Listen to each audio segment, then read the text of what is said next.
The roar of 18 Harley-Davidsons shattered the desert quiet as they rolled into Murphy's roadside diner parking lot.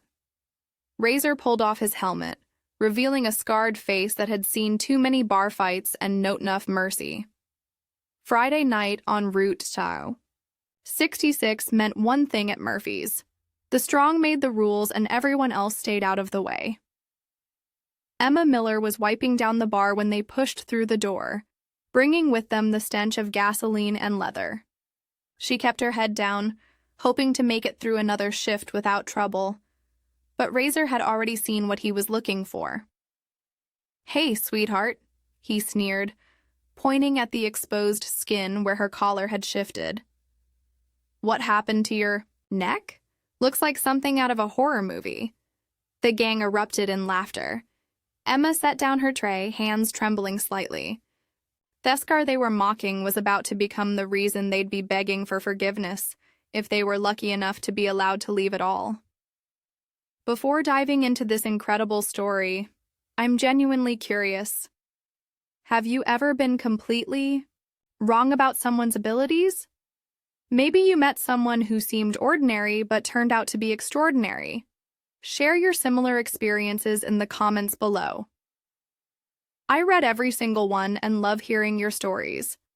And if tales about these silent heroes touch your heart like they do mine, hit the thanks button to help us continue bringing more inspiring stories to people who need to hear them.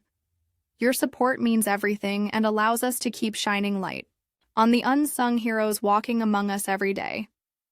Thank you so much for being part of this community. Emma picked up her tray and moved toward the kitchen, trying to avoid the 18 pairs of eyes now fixed on her. Murphy's roadside diner wasn't just any truck stop.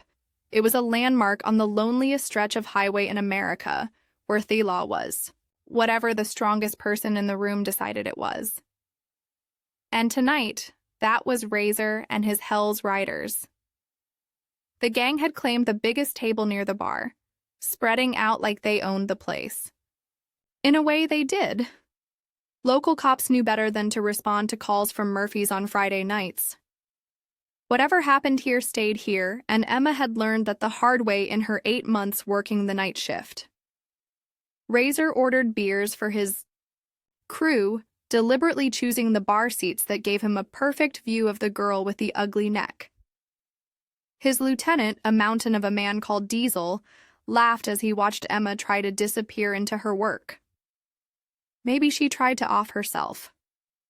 Diesel suggested loud enough for the whole diner to hear. You know, across the street instead of down the road. More laughter. Emma's hands moved with practice efficiency as she arranged glasses, but something about her movements caught the attention of the oldest biker in the group. Old Wolf sat at the end of the table, his weathered face marked by 65 years of hard living and harder choices. Unlike the others, he wasn't laughing. He was watching. Emma checked the time on her watch, a black G-Shock that looked too tactical for a waitress. 9:47 p.m., just 4 more hours until her shift ended. 4 more hours of avoiding Razor's crew. 4 more hours of pretending she didn't hear their comments. 4 more hours of being invisible. But Razor wasn't done with his entertainment for the evening. "Hey, Scarface," he called out, his voice cutting through the classic rock playing on the jukebox.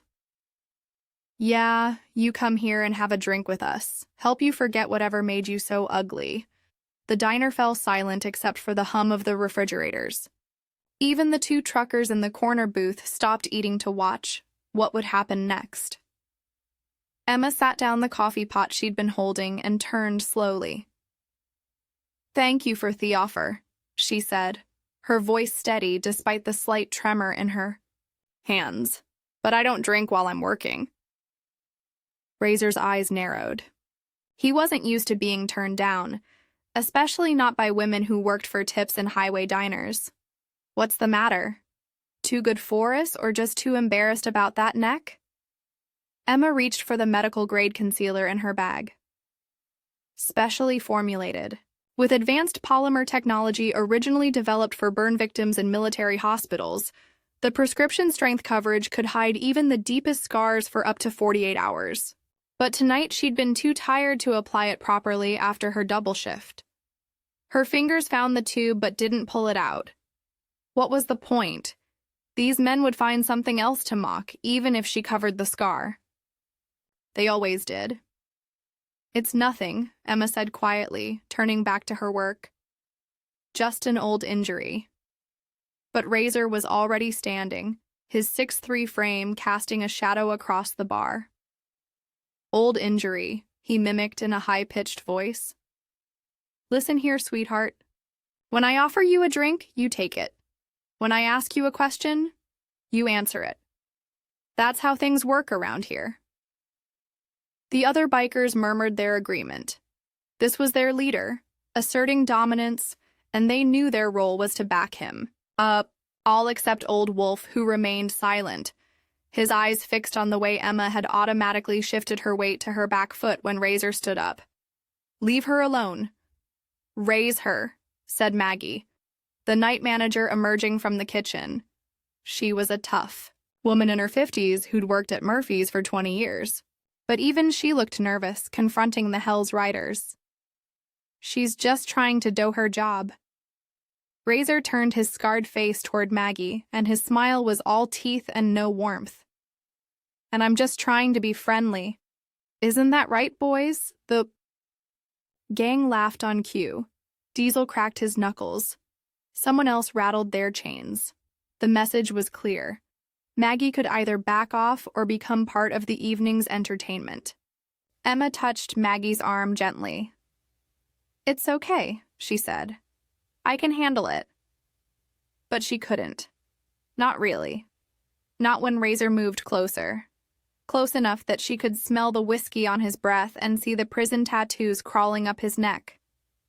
"Handle it," he said. "Little girl, you can't even handle looking normal. What happened? Jealous boyfriend daddy issues? Or were you just born unlucky?" The space behind the bar suddenly felt like a cage. Emma had nowhere to retreat, nowhere to hide. Razor was blocking her exit to the dining room, and the kitchen door was too far away. She was trapped between the bar and the wall of liquor bottles. Just her and Eamon, who had built his reputation on never backing down. "Please," Emma said, and she hated how small her voice sounded. "I don't want any trouble. Just let me work." Razor's laugh was sharp as broken glass. "Trouble, baby. I haven't even started yet. See, I'm curious now. A girl working in a place like this, she's usually either tough as nails or dumb as rocks. But you?" He reached out as if to touch her collar. "You're something else. Something that doesn't fit." Emma's movement was subtle, just a slight shift that put her out of his reach. But Old Wolf saw it. He saw the precision in her footwork, the way her hands had dropped to her sides in a ready position, the controlled breathing that kept her voice steady even as her eyes darted around the room, cataloging threats and exits. He'd seen that kind of movement before, a long time ago. In places where mistakes meant body bags. "Back off," Emma said, and something in her voice had changed. It wasn't louder, but it carried an edge that made Diesel stop laughing. The command tone was unmistakable to anyone who'd ever worn a uniform, and Old Wolf wasn't the only veteran in the room who noticed it. Razor noticed it too, but it only made him angrier. "Did you just give me an order? Did this little scarred up waitress just tell me what to do in front of my boys?" The situation was escalating fast. Emma could feel it in the way the other bikers were starting to stand, forming a loose circle that would prevent any escape. She'd seen this play out before, in places far more dangerous than a highway diner. The pack mentality taking over, the alpha asserting dominance, the violence that would follow as naturally as thunder after lightning. "I'm asking you to let me do my job," Emma said, forcing her voice back to its softer register. That's all. No disrespect intended. But Razor was beyond reasoning. His reputation was on the line now. He couldn't back down in front of his crew. Not without losing face, not without showing weakness. "Show me," he said suddenly. "Show me the whole scar. I want to see how far down it goes." The diner held its breath. Even the music seemed to pause. Emma's hand instinctively moved to her collar, pulling it higher. No. No. Razor's voice was dangerously quiet. "I don't think you understand how this works. When the Hell's Riders roll into town, we own everything in it, including you. So, when I tell you to do something, the only word out of your mouth better be, 'Yes, sir.'" He snapped his fingers. "Diesel, tank, block the exits. Nobody leaves until I'm done here." Two massive bikers moved to cover the front door and the kitchen entrance. The truckers in the corner looked like they wanted to help, but knew better than to take on 18 bikers. Maggie had retreated to the office, probably calling the police, who wouldn't show up for at least an hour. Emma was truly alone now, surrounded by men who saw her as nothing more than entertainment for the evening. But something in her posture had changed. She wasn't cowering anymore. She was calculating. Old Wolf leaned forward in his chair, recognizing the shift from prey to something else entirely. "This is your last chance," Razor said. "Show me the scar, and tell me how you got it, or things are going to get unpleasant." Emma's eyes met his. And for the first time that night, there was no fear in them. "I got it serving my country," she said simply. "That's all you need to know." The words hung in the air like a challenge. Razor's face flushed red. "Serving your country? What were you? A army cook who got too close to Thestove?" The gang laughed, but it sounded forced now. Something had shifted in the room's energy. "Leave it alone, raise her," Old Wolf said suddenly, his growly voice cutting through the noise. "The lady said she served. That should be enough." Razor spun on his own man. "What's the matter? Wolf going soft in your old age? This scarred-up piece of trash is probably lying anyway. Look at her. She can barely hold a tray without shaking." But Old Wolf wasn't looking at Emma's shaking hands. He was looking at the pattern of the scar tissue visible above her collar. The way the burn marks had that distinctive starburst pattern he'd seen too many times before. IED blasts left very specific scars, and the one creeping up Emma's neck had all the hallmarks of an improvised explosive device. The kind that had killed and maimed thousands of American soldiers in Iraq and Afghanistan. "I said, leave it alone," Old Wolf repeated. But Razor was too far gone to listen to anyone, even his own crew. "You know what? I'm tired of asking nicely." He reached for Emma suddenly. Fast for such a big man. But Emma was faster. She stepped inside his reach, her hand deflecting his grab with an economy of motion that spoke of years of training. Muscle memory took over as she pivoted on her back, foot using his momentum against him. Razor stumbled, caught off guard by the technical precision of her defense. The diner erupted. Bikers jumped to their feet, chairs scraping against the floor. Someone knocked over a beer bottle and it shattered on the concrete. But eyes were on the small waitress who had just made the leader of the Hell's Riders look foolish.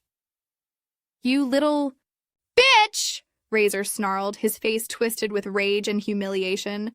"You're going to pay for that!" He lunged again, and this time Emma couldn't avoid him entirely.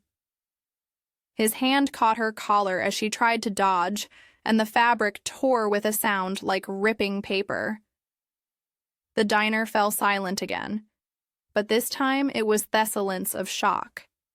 Emma's uniform shirt hung open, revealing not just the full extent of her scar, but something else that made Old Wolf shoot to his feet. The scar was horrific, running from her collarbone down across her chest in a pattern that spoke of unimaginable violence. But it was what lay beneath the scar that changed everything.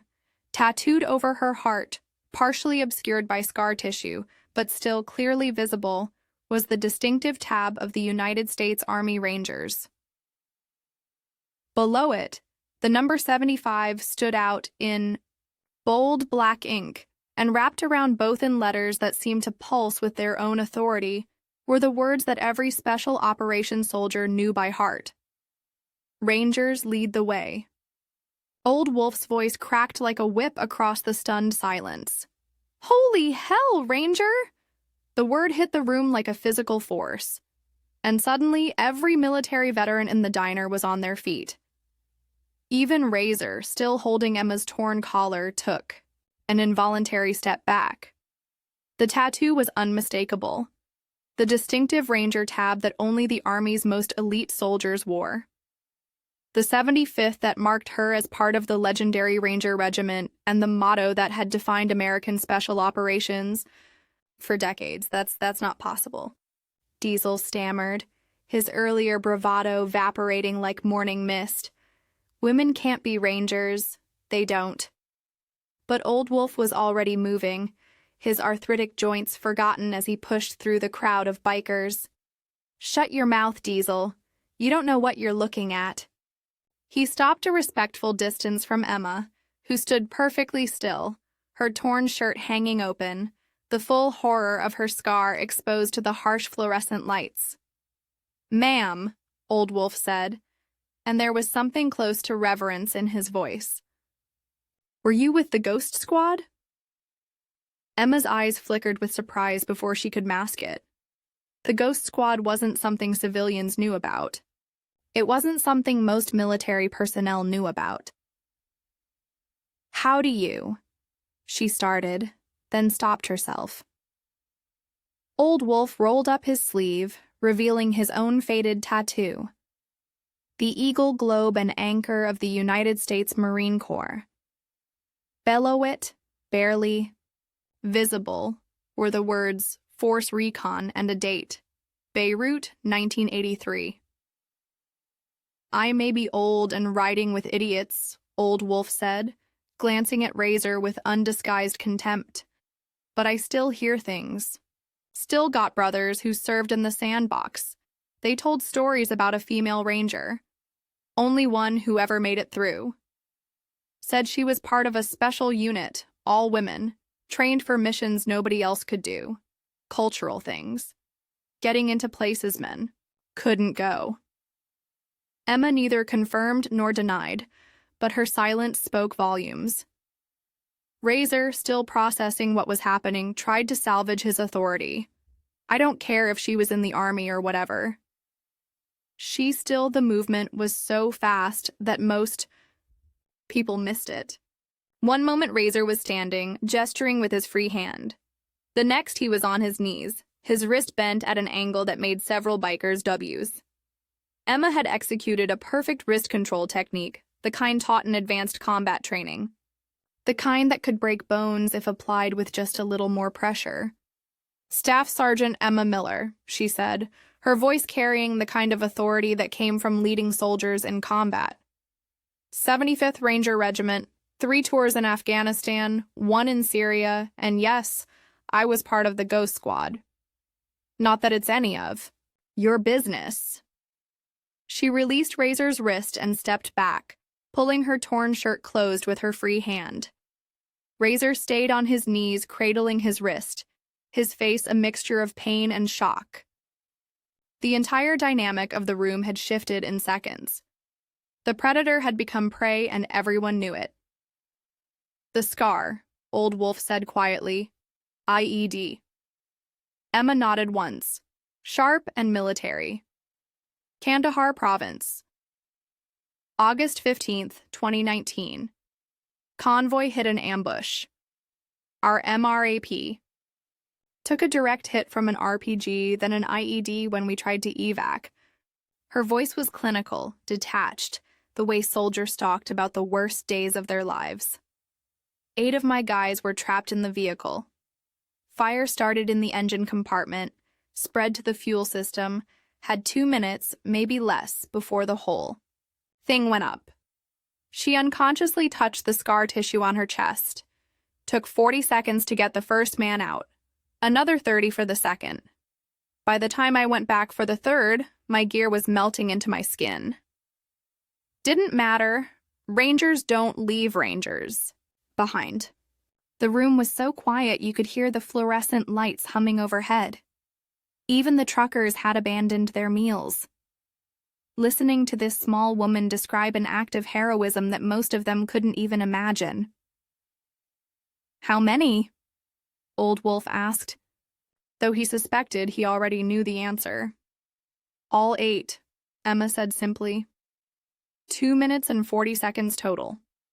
The last one came out just as the fuel tank blew. Caught me across the chest and neck. Doctor said the scar tissue went down to the bone in some places. Said I was lucky to be alive." She laughed, but there was no humor in it. Lucky. That's what they called it. Razor finally found his voice, though it came out as barely more than a whisper. You saved 8 men."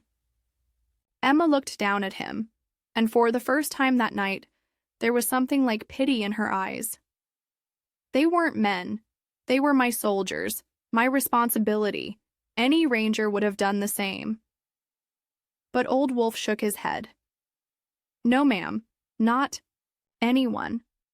I've known rangers. Hell, I've known Medal of Honor recipients. What you did? That's beyond training. That's beyond duty. That's—" He stopped, unable to find the right words. During the sudden struggle, Emma's tactical pen fell from her apron, a military raw writing instrument with tungsten carbide tip, designed for special operations personnel. The aerospace aluminum body could withstand extreme pressure and doubled as a last resort defense tool. Standard issue for forward deployed units requiring discreet protection. Diesel picked it up, examining it with new understanding. This wasn't some cheap ballpoint. This was a weapon disguised as a writing tool. The kind of thing someone carried when they could never truly leave the battlefield behind. "I don't understand." One of the younger bikers said, "If you were some kind of war hero, why are you working here? Why not? I don't know.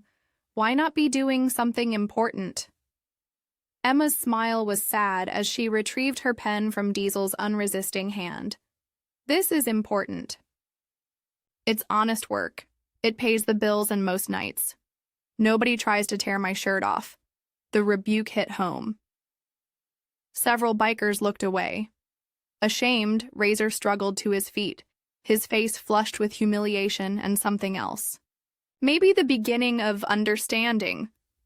"Your mother know what you did?" Old Wolf asked suddenly. "Your family?"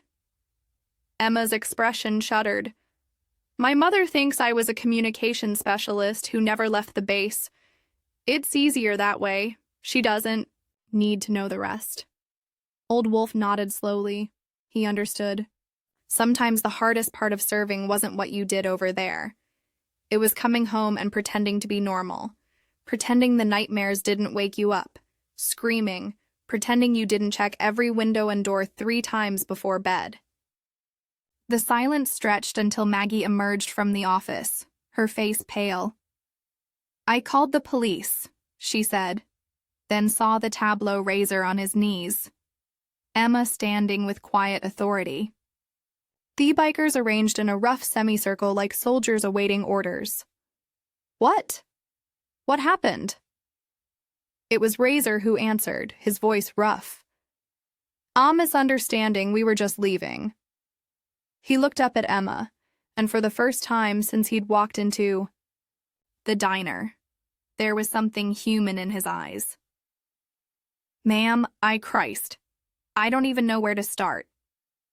"Then don't," Emma said quietly. "Just go."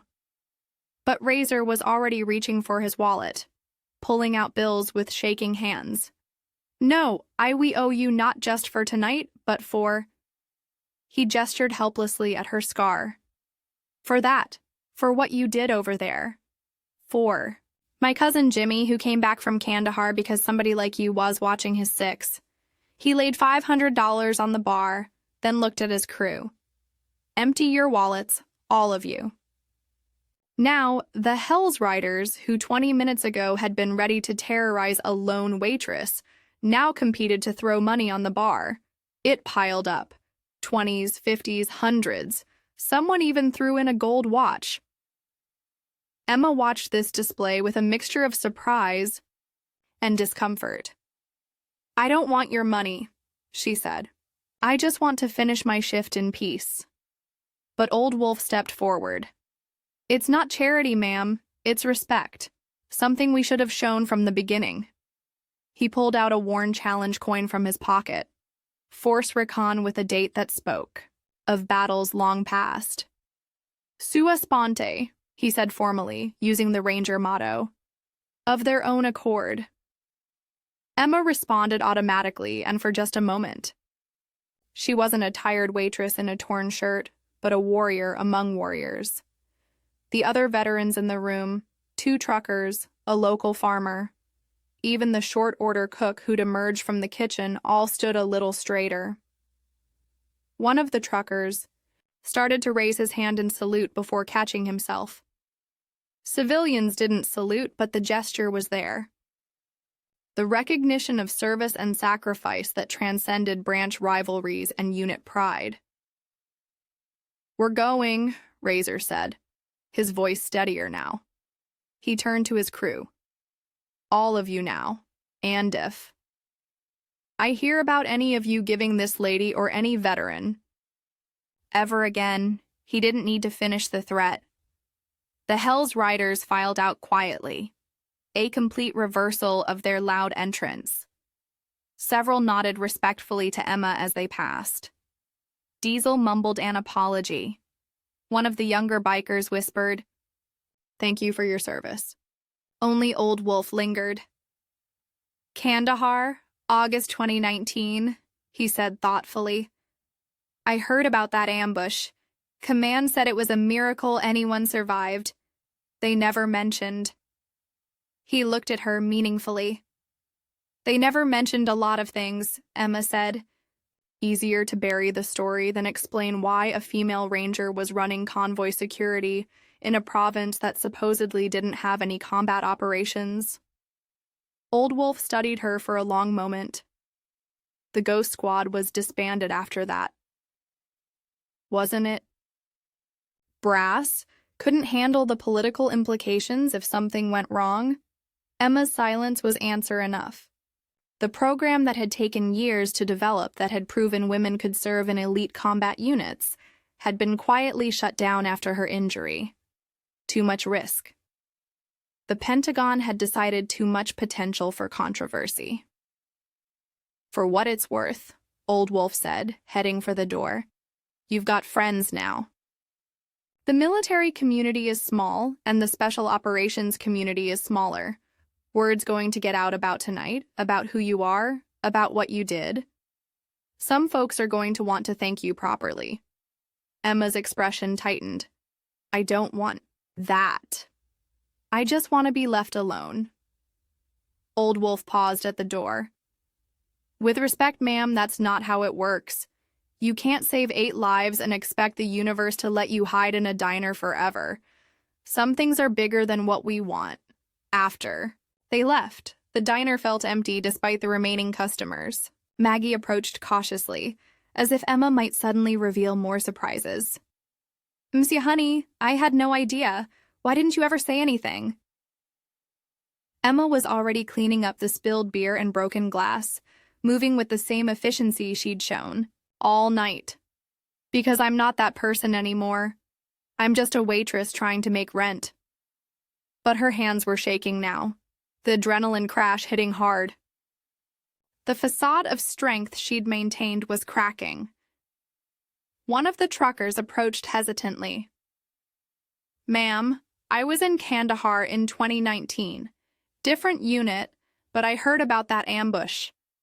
My sergeant said he stopped, swallowed hard. He said, An angel? pulled those boys out of hell, said. She walked through fire like it was nothing. That was you. Emma's composure finally broke. She sank onto a bar stool, her shoulders shaking with silent sobs. The weight of memories, of pain, both physical and emotional, of 8 lives saved and many more lost, all came crashing down at once. Maggie wrapped an arm around her, and for a few minutes Emma let herself be held, let herself be human instead of heroic. When she finally looked up, her eyes were red but clear. I need to finish my shift, she said. No way, Maggie said firmly. You're going home with pay for the full shift plus overtime, and take tomorrow off too. Hell, take the week if you need it. Emma started to protest, but Maggie cut her off. That's not a request. That's an order from your commanding officer or manager. Whatever works. Despite everything, Emma smiled. It was small and fragile, but it was real. As she gathered her things, careful to keep her torn shirt closed, the remaining customers stood. It wasn't coordinated, wasn't planned. But suddenly, everyone in Murphy's roadside diner was on their feet. The truckers, the farmer, the cook, even Maggie, all standing at attention as best they knew how. Emma stopped at the door, looking back at this unexpected honor guard. Thank you, she said simply. And then she was gone, disappearing into the desert. Night. The drive home was only 20 minutes, but it felt like hours. Emma's small apartment above the Chinese restaurant was dark and quiet, exactly how she'd left it 12 hours ago. She moved through her nightly routine automatically, checking the locks, closing the blinds, placing her tactical pen within reach of the bed. But when she went to hang up her torn uniform, something was different.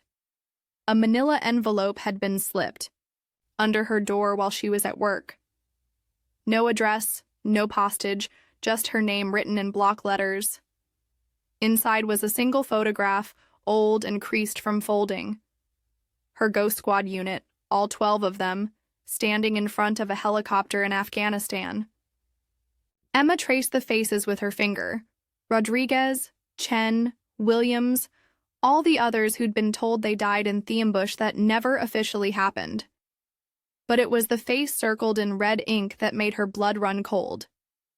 Marcus Thompson, their CIA liaison, the man who'd provided the intelligence for their last mission. The man who'd supposedly died in the initial attack. On the back of the photo, someone had written, "He's still alive, Afghanistan. You're the only one who can identify him." Emma stared at the words until they blurred. The betrayal that had destroyed her unit, that had nearly killed her and forced her into hiding, wasn't over. The man responsible was still out there, still operational, still betraying American soldiers for money or ideology, or God knew what else. She looked at her G-Shock watch. 300 hours in Afghanistan.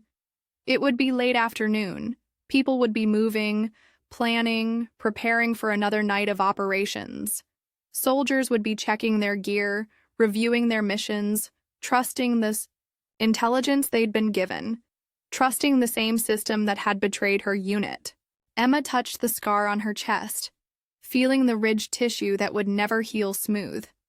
8 men were alive because of what she'd done that day, but 11 women were dead because of what Marcus Thompson had done the night before. The weight of that knowledge of that debt unpaid settled on her shoulders like an old familiar pack. She picked up her phone, then set it down, picked it up again.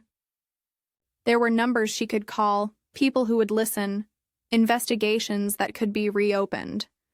But that would mean stepping back into the light, becoming Staff Sergeant Miller again, instead of Emma, the waitress. It would mean admitting that some wars never really end. Outside her window, the first hints of dawn were appearing over the desert. Another day in hiding. Another day of pretending the past was buried as deep as the women who'd trusted her to lead them home. Or maybe, just maybe, the last day of running from a duty that still called to her. Emma looked at the photo one more time at Marcus Thompson's smiling face, at the trust in the eyes of soldiers who didn't know they'd been sold out. Then she reached for her phone and dialed a number she hadn't used in 3 years.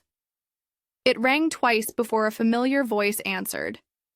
This is Colonel Mitchell. Emma took a deep breath, feeling the weight of command settling back on her shoulders, like an old friend. Colonel, this is Staff Sergeant Miller. I have actionable intelligence on Marcus Thompson. Thessalance on the other end stretched for several heartbeats. Then, my God, Emma, we thought. Where are you? Emma looked around her small apartment, at the life she'd built in hiding, at the torn waitress uniform that had become her camouflage. I'm ready to come home, ma'am. It's time to finish what we started.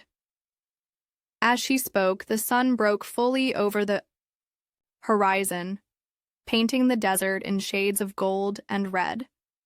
The familiar Arizona landscape transformed before her eyes, each cactus and rock formation catching the light like nature's own memorial to the fallen. Somewhere out there beyond the highways, and hidden in the shadows of international intrigue, a traitor was still operating, still putting American lives at risk. Marcus Thompson had spent 3 years believing his secret was buried with the Ghost Squad, confident that the lone survivor would never emerge from hiding. But he'd made one crucial mistake. He'd let her know he was alive. Whether through arrogance or miscalculation, someone had delivered that photograph had wanted her to know the truth. And Rangers, as Emma had proven in the fire and smoke of Kandahar, never leave a job unfinished. The weight of her dog tags, hidden beneath civilian clothes, for so long suddenly felt right against her skin again. The ghost was done hiding.